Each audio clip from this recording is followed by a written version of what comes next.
Në landfillin e Sherishtës po depozitohen çdo ditë sasi të mëdha mbetjesh urbane, të cilat mblidhen nga automjetet e pastrimit të qytetit. Pas mbylljes së vendgrumbullimit 30 vjeçar të mbeturinave në lagjen 24 maj, landfilli i ri në Sherisht ka marrë përsipër funksionimin e depozitimit të mbetjeve, duke shënuar kështu një etapë të re në menaxhimin e mbetjeve për qytetin bregdetar. Landfilli i Sherishtës është pjesë e një sistemi modern dhe teknologjik të grumbullimit, depozitimit dhe përpunimit të mbetjeve urbane. Megjithatë, aktualisht ai nuk po funksionon ende me kapacitet të plot për shkak të procesit të përshtatjes infrastrukturës dhe pajisjeve që parashikohen të vijnë në punë në fazat e ardhshme.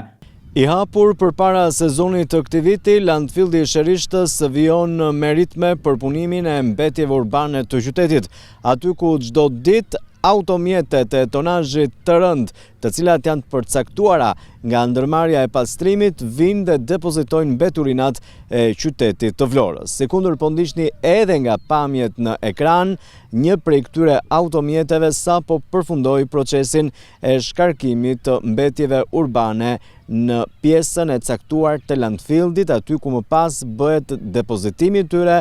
por edhe përpunimi. Ndërkaq vlen të theksohet se impianti po funksionon me ritme sa i përket grumbullimit të mbetjeve urbane,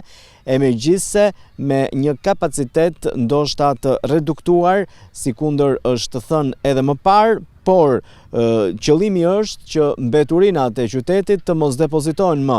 në pikën e grumbullimit në lagjen 24 maj, por të gjitha të vinë këtu në zonën e landfillit. Ndërsa në një fazë të mëvonshme, kur të nisë dhe funksionimi me kapacitet të plot i landfillit, këtu do të depozitohen edhe mbetjet urbane të Selenicës.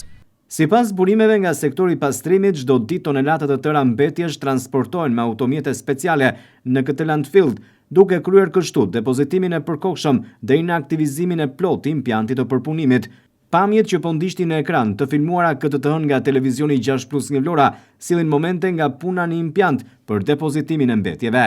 Qëllimi afatgjatë është minimizimi i ndotjes mjedisore dhe përmirësimi i kushteve të menaxhimit të mbetjeve në përputhje me standardet bashkëkohore të mbrojtjes së mjedisit. Ndërkohë banorët e Vlorës kanë pritur me padurim funksionimin e plotë të landfillit, që do të sjellë jo vetëm përmirësim në pastrimin e qytetit, por edhe ulje të ndotjes të aromave të pakëndshme që dikur vinin nga vend depozitimi i vjetër në lagjen 24 maj, si dhe shpesh edhe fenomenin e djegjes së mbeturinave që kthejnë një shqetësim të madh për banorët e lagjes ku ishte vendosur impianti.